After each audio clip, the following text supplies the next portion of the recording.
Welcome to the Meditation Podcast. You can find all our episodes on meditationpodcast.org. We've got all different types of meditation, so be sure to check all the episodes. Today, my guest is a spiritual ninja, as you can see from our t-shirt. Please welcome Janelle Christa. Hi, thank you so much for having me. I'm happy to be here with you, Roy. So I understand why a spiritual ninja, because you are doing a lot of things. And I think I wouldn't do justice by actually saying what they are. So perhaps you can tell the audience who you are. Sure. So my name is Janelle, and I wear a lot of hats. I'm an actor and a writer and a producer and an author and a creator, but it's all really under the umbrella of consciousness and expanding your consciousness and awakening and improving yourself to be a better person that is, a spiritual ninja. Very good. And like, when was your awakening? Because I know that you basically went through a transformation. So you might just tell people what actually happened and when that was. Sure. Yeah. Well, I mean, I think that it's ongoing and it's continuing. And I think that as life unfolds, awakening continues to unfold. But I had a pretty crazy and wild childhood or adolescence mostly, and went through a lot of really awful traumatic things. And when I was a teenager, I got really into drugs and alcohol and was getting in a lot of trouble and getting, put in cop cars. And I didn't really have the tools or anyone around me that could provide tools or techniques to look at what I was acting out, why I was acting out in such a big way. And like so many people do, whether you're an adolescent or a child or an adult. And so I didn't really know how to deal with all of that stuff. And it continued to get worse and worse and worse. And I went through a major decline, and I was diagnosed with a laundry list of mental illnesses, including bipolar disorder and oppositional defiant disorder and PTSD and anxiety and all of these different things. And when I was 21, I finally got clean from drugs. I'd been clean for about 2 weeks, and I got pregnant with my daughter totally unexpectedly. And I had now a reason that I really wanted to improve myself because I wanted her to have a different life than what I had had. And so I, at that point, at 21 years old, thought, okay, I'm going to focus all of my life and my commitment and dedication toward being a better person. So at that time, that meant making a lot of money and being successful, having the white picket fence and, buying a house for her and doing all of these things. So I went down that path for a while, but found that even though I was making a lot of money at a very young age, I was really unhappy because I'd never still dealt with all of this other stuff. So in my early 20s or late 20s, actually, I was dealing with a lot of health crises because everything had become so internalized. It was making me sick and ill. And I wasn't getting the answers I needed from Western medicine, which now I believe is just the most corrupt system in the whole world. Totally agree. And truly, that's actually what drove me into more alternative health and healing and ways of healing. And so in that way, it was a gift because I started exploring all different worlds that I had never been exposed to before. And I started having this tremendous, huge awakening to a really greater reality. And I started to realize that I'd been living in an artificial reality that was not real. It really wasn't real. And I started to dive into really understanding love and self-love and what that meant. And so that continues to unfold. And I think it will continue to always unfold as we learn how to love ourselves on a deeper, more profound and real way. Beautiful. Yeah. And like, I mean, you've mentioned about the pharmaceutical industry. I mean, obviously, if you got diagnosed with these things at the start, they were probably trying to pump you with all these medication for life. That's what they like to have. They like to have a patient for life. So you've managed to actually break the chain on that and go down the natural route. Yes, absolutely. I mean, it's amazing now on the other side of it. Just it breaks my heart actually thinking about these little children on all of these drugs. I mean, I got put on Prozac, I think, when I was 12 because I was having suicidal thoughts and I was hurting myself. And instead of really going, why is this child doing this? What's going on? What's the root of this? It was like, oh, let's just medicate her. Let's just drug her. And that is the story of so many people and so many children across our entire world, and especially in America. It's just give you a pill for this and then give you a pill for all the side effects and then give you another pill. And then, it's just this ongoing thing to, yes, keep you a patient. And so I really have wanted to dedicate so much of my life to exposing alternative ways so people don't have to spend their whole adolescence and 20s and 30s in the darkness, and can really start to learn these other ways to heal yourselves, because I do believe that we have everything inside of us to heal ourselves. We are embedded with all of that ability inside of us, and so when we learn how to access that, we can have true freedom. Absolutely. And I think, look, because I kind of grew up, I had some back problems and everything, I grew up thinking, yeah, they've got your best interest at heart. And when you take any medication, it's just, I think your whole thought process and everything, your creativity, it puts you down. So once you can break the chain from that, it's freedom. And, to try to spread that message, is beautiful, to be honest. Yeah, I think it's important because we are so conditioned and brainwashed otherwise. A little story that happened when I was in that phase of trying to be perfect for my daughter and buy the house and have the car and have all the money in the bank. The other thing I had going on was like this image identity thing. I needed to look perfect. And so in that, I was 22 years old. I went and got a surgery. I had plastic surgery done. I got breast implants put in. And it was crazy because I immediately got sick. I actually got a horrible infection. I had to have like 4 surgeries. But that was really a big part of this huge health crisis that I had in my 20s. And I kept going to all these doctors, doctor after doctor after doctor, and saying, I think it's the breast implants. And they would say, no, that's an internet disease. There's nothing wrong with you. They're perfectly safe. This is a perfectly safe thing. And, I'm going, okay, all right, I'm listening to you, I'm believing you. And I realized years and years later that, of course, it wasn't an internet disease. And they were making me really, really sick on a systemic level. And I got them removed. And what do you know? I was suddenly almost the next day, even as I was recovering from surgery, feeling better because I had these poisonous things outside of my body. So I started telling everyone I knew, and now I have a big list of friends that have all gone and got theirs removed. But it's just this whole world that we're in that is just not true. When you actually think about it, of course, putting a bunch of poison in your body is going to be bad for you. When you look at the ingredient list on breast implants, of course, they're terrible. I mean, there's carcinogens and it's right next to your heart and your lungs and all of your major organs.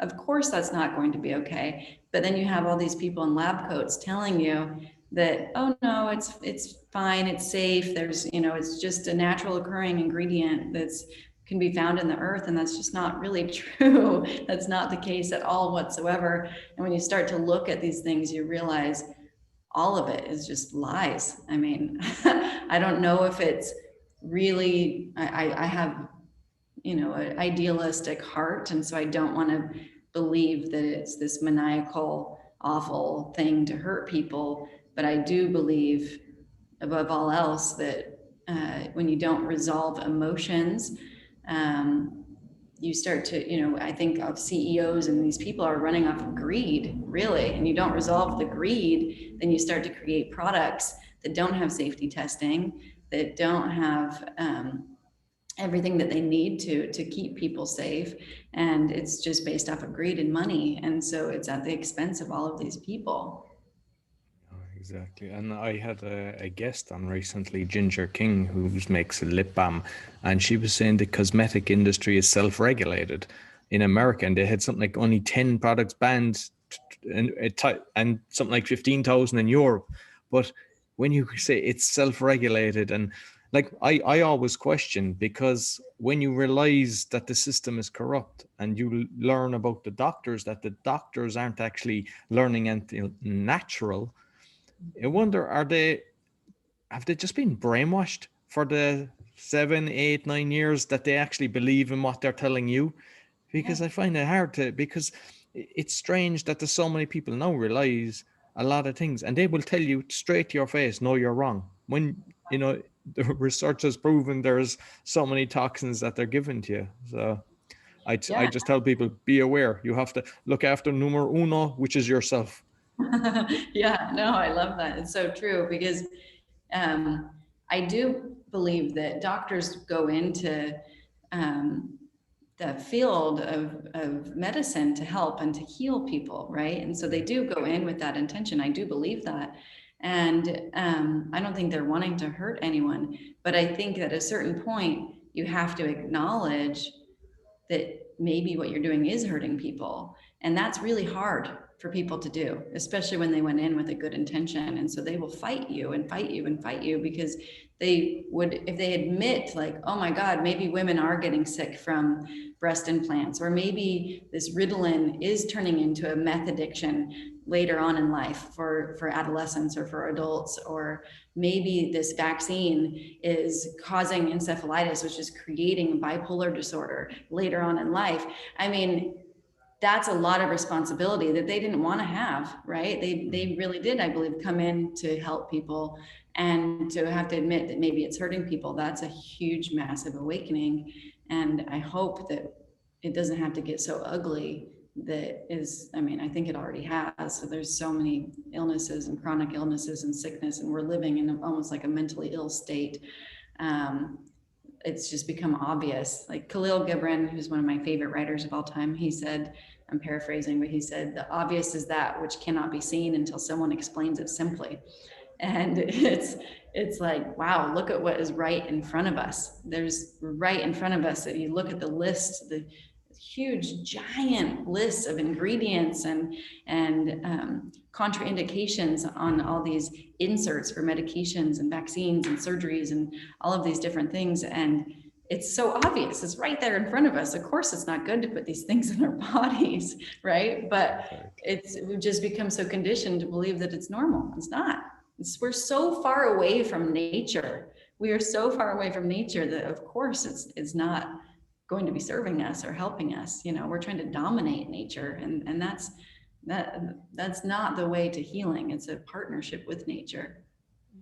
Absolutely. I mean, all the plants and crops that are available, most of them can actually heal you, but because they can't patent them, they kind of hide all that, and they just, it's all about the patents, and it's going on for about 100 years, the way that they've orchestrated all of this. So you're after getting into spirituality. So like the meditation and the yoga, how did it kind of, I mean, obviously with when you realize that you're having a child and everything, because that's, that's beautiful. I've got children myself. It's a fantastic feeling. And, it does nothing. You don't know till you hold your own child, the amount of love that you didn't think it was possible. But like, so was the switch kind of happening during that time that you started getting into the spirituality? Yeah, absolutely. So I started, veering away from Western medicine and started becoming more exposed to natural healing. And it did start with food and things like that. And I'd always been interested in the mystical, and I have a very big imagination, and I always have. And so, mysticism was always very interesting for me.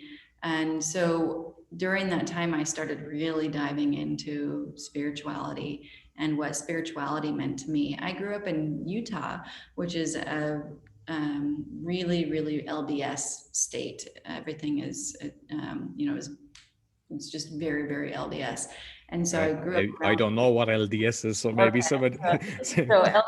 Do you know what a Mormon is? Oh, the Mormons, yeah, yeah, yeah. Yes. I Yeah. no, I heard of Utah is a lot of Mormons in the Utah. Yeah. Yeah. Yeah. It's so it's a very, very religious state. And I was very turned off by religion, I think, because of that. And so I, in that way, had kind of turned off from spirituality because I thought, well, if that is spirituality, I want nothing to do with that. Um, but in my 20s, I really started to go, well, what does spirituality mean to me outside of religion? Because religion, although I believe it probably started with very good intentions, just like Western medicine, I believe a lot of people got in there and used it as a way to control and dominate and make money and have a false sense of power. And so I really didn't like that. But I started really looking into the more ancient teachings around spirituality, the ones that have been passed down for forever. And I started looking into other traditions like different types of healing, like Hawaiian shamanism healing and native healing and Reiki and different things like that. And I started having really beautiful, tremendous results from it. And I started working with some spiritual teachers, and one in particular, he talked about how emotions are really the root of all disease and illness. And since I'd been dealing with a lot of illness and mental illness symptoms or whatever, I was inspired by that. And so I spent probably a decade really going into researching emotions and how they create illness and how they get stuffed in our bodies and how they are, basically communicators from our higher self or our soul or however you want to look at it. And when we learn to harmonize them, we can really create these beautiful realities and get more in touch with what spirituality really is, which I believe is connection. And so there's no religious dogma on that. Like I'm happy if God is a man or a woman or a swan or an elephant to you, like whatever that means to you is fine with me. I think it's all individual, and and that's what makes it so beautiful. But really, it's just a feeling of being really, really connected. So I actually, during all of this, I had launched this career because I was doing all of this spiritual work, and people were coming to me for advice and healing, and I was doing all these classes, and I started doing energy healing and helping people find emotions that were stuffed in their bodies. And I spent a long time creating this system called the Harmony Keys, which is basically teaching people how to find emotions that are stuffed in their body, what they're trying to say, what block they're creating, and how to release them. And that's really what kind of started the whole spiritual ninja movement and community, which was how to feel protected, connected, how to really tap into yourself as a sovereign human being that has all the resources inside of you to heal yourself and to improve yourself and to shift paradigms and break cycles. And that's really what I'm still doing today, is helping people do that. And it's really, really fun. I really enjoy it. And it's really great to witness and watch people kind of wake up and start to turn the light on in their own lives and take their power back from institutions or governments or relationships or jobs or whatever that they've given it to. Yeah, I mean, like just going back on the religion, because I grew up in Ireland and went to a Christian brother school, and I started questioning it at an early age and just looking at everything. And when you just start researching like religion, like if you start researching medicine, the pharmaceutical industry, you see that the whole lot was replicated. I mean, there was a case of like the Mary and the Jesus and all that has been done about 37 times. And when you see that and you go, okay, we've been fed a lie all through it. And then if you look at even like Scientology, your man Hubbard decided, I'm going to make a religion, and people are following that and paying money into it. So I think it's more, I never judge anyone, like anybody, whatever religion they are, I have no problem. And once they're good, once they're decent to people, they look after people and they don't try to ram it down my throat. Because unfortunately, regarding religion, people tend to make you want to, it's like this tablet, you have to take this tablet. And when you can just, I think, similar to yourself, like you just be good and you just feel it. And you don't have to have anything like that, but not to be judging either. And every day becomes better when you kind of, I don't know, I think it's like taking off a veil that you can. Yeah.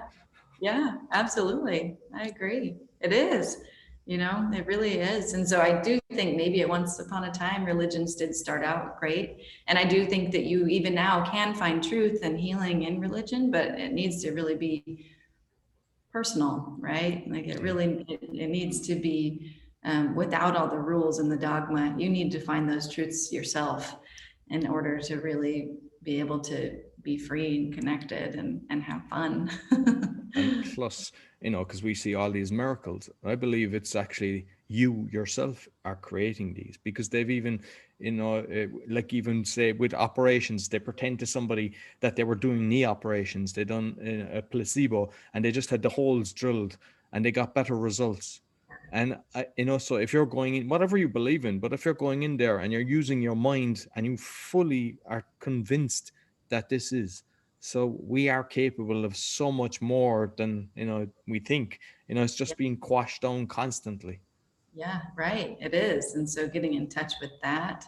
But, we're also told from birth that there's something wrong with us, or that we don't have we're not our own personal person, right? Like from the moment we're born at the hospital, we are just passed around like an object to different people. And, across America and a lot of places in the world, like little boys are just immediately circumcised and given a bunch of shots. And like, so there's no permission that's, that's being given or provided there. And so how are we going to walk through life if these are our first imprints, And so it's like really going back to very, very our little babies and our little children, and providing them a space where they're taught something totally different than what we've been taught, which is consent and permission and boundaries. And you are an individual, you are a person and a human, and you're sovereign, and you have your own authority and your own individuality. And even as your parent, I don't own you, like, and it really is, I think that if we started to shift that mindset in even just a generation, we could have a totally different world, right? Like completely different world. And it would be pretty magical to be able to see that. So Absolutely. better we Well, treat ourselves, the more we can know how to treat other people, right? Like it really does come back to that. exactly. So can you delve a bit further into the meditation that you've created? Yeah, so I have I really believe in the power of meditation, and particularly of guided meditation. So I have a few processes that I take people through, and they all vary, but I have a course that is available totally for free that's on my website, that people can go to, that kind of gives a little glimpse. There's like 3 different meditations on it, that I put out for free because just recently one of my best friends in February, he's been my mentor for years and a very, very dear friend. He was a cowboy, or a farmer, not really a cowboy, but a farmer from Arkansas. And he thought that he's known me through all my different stages. And so he thought this spiritual stage was interesting, but kind of a little woo woo and weird. And and he kind of teased me very lovingly about it, but was very supportive. And a couple of years ago, he was diagnosed with terminal cancer. And so I spent a lot of time with him during his dying process, actually guiding him through meditation. And it was really sweet because he was very open to it. Because, if you've ever been around someone that is going through, I think it's actually similar to a baby in a way. It's like they're kind of in and out of reality. They're so close to to where they've just come from. And so it felt very much like being with a new baby. And he was kind of in and out of reality and really open to going through these processes with me. And so one of the processes that I took him through that I love to take people through in general is a process which anyone can really do, but if they want, it's totally free on my website. I put it available on there because after I put him through this process, he opened his eyes and he just looked around and he was like, you could just feel this sense of freedom inside of him that he hadn't had before. And he said, oh, I wish I would have done that sooner. So I knew I needed to make it all available for free for people because it is so potent and powerful. Meditation and guided meditation and visualization and hypnosis are just some of the most remarkable things that we can do because it actually puts us into a more real state. I think children are actually in that state a lot of the time. That's why they can see lava on the floor or fairies in the sky, or they can fly like Superman because they're in that really trancy, hypnotic-like state. And so, anyways, this one process that I love to put people through, it's basically going into a trance state and going into a room, and this room or this house is filled with all of your memorabilia from your whole life and all the different things that make you who you are. And you look in a mirror and you have your work clothes on or whatever it is that identifies you as this person that you supposedly are, and you have your whole family there and all your awards and all the different things that symbolize you. And slowly through this process, I start to take those things away in a very gentle way, but just start to pull them away until finally everything is empty in the house and you're standing in front of the mirror. And then, your tattoos go away if you have them, your hair color, dye goes away, your earrings, your clothes, eventually you're just naked. And then finally the body goes away, the mirror goes away, everything goes away. And you are just there meeting yourself, your true self and your essence, that part of you that is still there, even absent of everything else. And I've learned that by taking people through that process, it really helps to awaken them to their greater consciousness and kind of that consistent essence of who they are. So that's one of the processes that I really like to take people through that I think is really, really helpful. But especially if you're going through a dying process, it's like everybody should go through that process in advance to be able to trust and lean into who they are and as they go into the unknown. Yeah. And I mean, for me, because I kind of lost everything at one stage. I went through, instead of making a lot of money, I went the opposite way and I was personally liable. So I done a guided meditation. I think it helped me a lot where, there was forgiveness, given forgiveness, and also gratitude, what you actually appreciate, because, you attract it. And most of the time we chug through life without even thinking of these things, or try to, in your head, plan, where do I want to be in 3 years? You plan your day. What do I want to try to achieve today? Instead of just getting up and chugging through life, looking at your phone.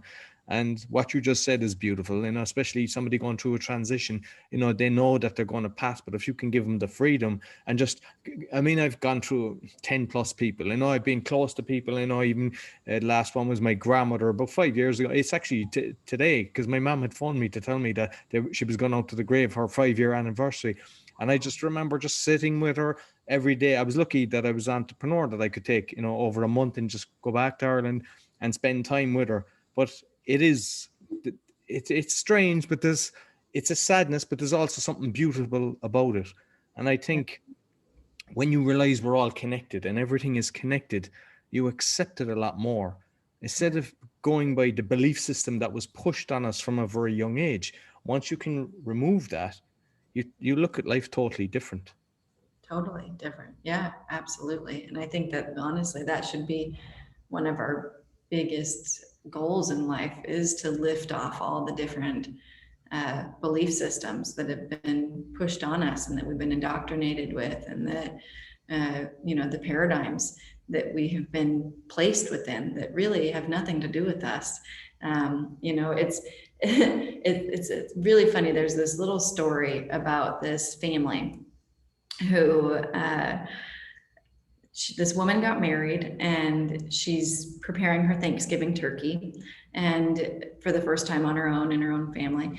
And she's cutting the turkey as she's about to put it in the oven, and she cuts the top off and she cuts the bottom off. And her husband goes, "Well, why are you doing that?"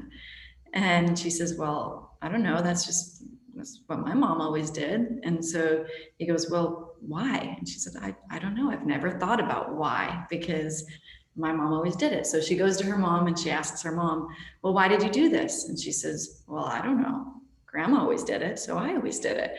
And so she's like, "I never thought about why." So the woman goes to her grandma and she says, "Grandma, why do you always cut the ends off of the turkey?" And she said, "Oh, well, because my oven was so small that it wouldn't fit otherwise." And so it's just like these things that we do totally unconsciously without thinking about it and without asking why. So I think why is one of the most important questions that we can ask ourselves in life, is like, why am I doing this? And really uncovering the root reason of why. Am I doing this because this is what I was taught, or I learned, or I absorbed, or I, like just took on as my own, and it has nothing to do with me, and it's just wasting turkey, Exactly. But I think with children, we look at children like my youngest son. He's 6. He'll be 7 at the end of the year, and I just love how they look at the world. They're living in the moment. They're just totally present, and we kind of lose that. And like I was in the car the other day with him, and I said, bringing him to school, I says, why did the chicken cross the road? And he says, "I didn't see any chicken." And I said, no, it was on the telly. And then you know what he says? Because there's people, who cares? I thought, that is the right answer. A child will give you the right answer. Yeah, right. I know. A child will, out of the mouth of a babe, right? Yeah, exactly. So I know you've written like 2 books. So the book, the Spiritual Ninja, is it the first one that you've? Yeah. Spiritual Ninja is, it's actually really exciting because it took on a whole movement of its own. It's been really fun to get so many messages from just different people across the world that have read it. And it's a really practical and very simple book. It's really written for any sensitive person or any empath or anyone that's going through kind of an awakening process, because it can feel very overwhelming. And especially in a world that is very cruel. I mean, I like to see the glass as half full, but the world, there's a lot of darkness in this world, and it's can be very, very overwhelming. And it can also be a little numbing and cathartic at the same time. And so I wanted to create a book that could help people and give really simple, practical tools that were taken from the ancients, the shamans and the masters and the teachers, and kind of bring them into the modern world. And teach people about how, say like you get on your phone and you're scrolling through your Facebook feed innocently, and something pops up that's a news article that's really overwhelming, and your body and your unconscious mind consumes all of that information. And if you don't know how to handle it, it gets stuffed in your body. And so I wanted to give a really practical toolkit for people. And the book is, also has the Spiritual Ninja course, which has like 20 meditations or something like that in it to help people learn how to use their empathy as a gift and become more aware of it and hold boundaries and feel protected and connected, even when the world is falling apart around you, which was kind of perfect timing because I put it out the first week of March, which is when we all went into lockdown. From a business standpoint, that was like so terrible of an idea, but it actually worked out because it, it ended up being what people needed in the moment. So that's what Spiritual Ninja is. I'm really excited about that. And then the Harmony Keys is a book that really gets into all the emotions and the biology and how emotions get stuffed in our bodies and how to release them. And it's kind of an interesting book because it's kind of like half physics and science and biology and physiology, and then half spirituality and unseen, unconscious and conscious and energy fields and energy centers and all of these things, and kind of ends up with this system that you can use on yourself to release these emotions. So those are the 2 books I have out now. I have a few more books coming out next year. I've kind of spent a lot of time writing over the last little while while we've had a lot of time indoors by ourselves. So yeah. No, that's good. And I don't think people realize it, because when something negative happens, it's like the memory of pain poisons us. We just hold it. If you can get over that, like, I think you're bulletproof. I get not like there's things happen, but it doesn't knock you that you stay down. It doesn't mean that you can just let it. You take it and then you acknowledge it, and then you can just go move off. No, you're so right. It is all about the acknowledgement. I mean, that's the key, because we're conditioned to just kind of stuff things down or ignore or dissociate or whatever. And really, when you can acknowledge it, I mean, that's all we really need to do. But we haven't ever been taught that, to slow down and acknowledge and recognize and then forgive ourselves or whomever, I look forward to the day that they'll have your books in schools instead of what they're trying to, ram down people's throats, because that's what we need. I mean, at the end of the day, you come out life, you get slapped into the face with life, and people don't know how to react. And everybody has got, you're going to have issues through life. There's nothing that's straight. It's a roller coaster ride. And why we can't be trained up, but it can change. There's a shift happening. I definitely, there's an awakening happening, not as much as I would like, I'm kind of shocked that some people still, let's say asleep, but just, slowly there's more and more people. You've probably noticed that over the last 6-8 months. There's For sure.